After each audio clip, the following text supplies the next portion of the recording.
So by saying, Lord, have mercy, we are asking God for the most critical things that we need to embrace and unpack the gift of salvation given to us by Jesus Christ, to unpack it every day of our lives.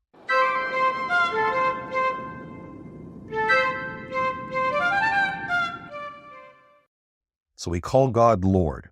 Lord, a word maybe we're not as familiar with, or it doesn't have as much of an impact on us in the modern world.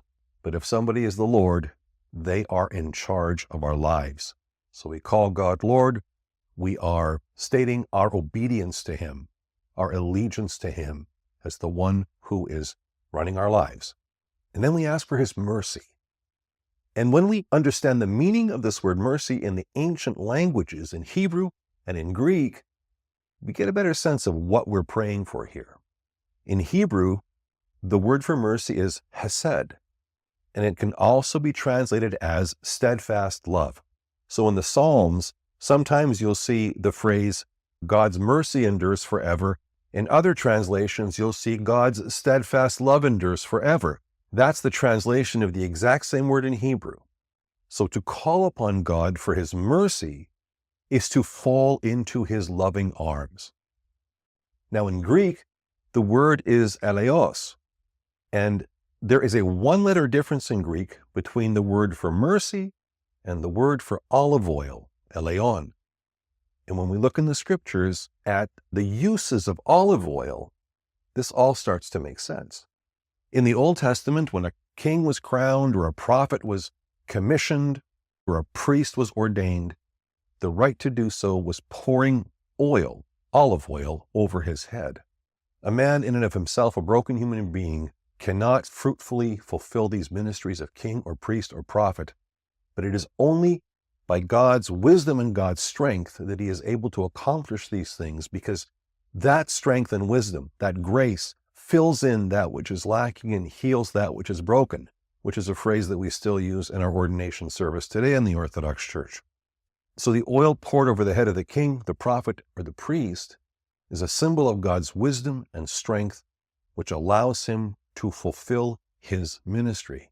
So oil, eleos, is a symbol of strength and wisdom. We also learn in the story of Noah that the way that Noah finally discovers that the water is going down is that the dove comes back bearing in its beak an olive branch. So olive branch connected to olive trees, connected to olive oil. And in this case, it is a sign that God has given the world another chance, that He is offering us another possibility for renewal.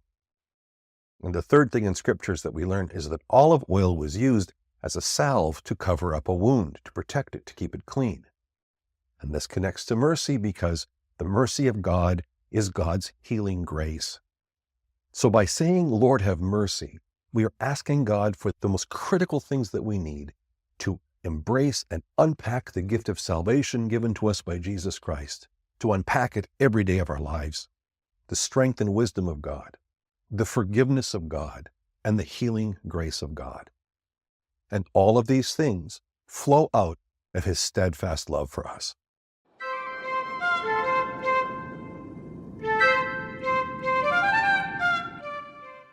Thanks for joining me for this episode of my podcast. If you'd like to learn more about Eastern Orthodox Christianity but can't regularly attend an Orthodox church, you might be interested in the Fellowship of St. Theophan the Recluse, an online community of Orthodox seekers and inquirers. For more information, send me a message. If you're watching this on YouTube, don't forget to like and subscribe, or if it's on social, to like and follow. Until next time, take care, and God bless.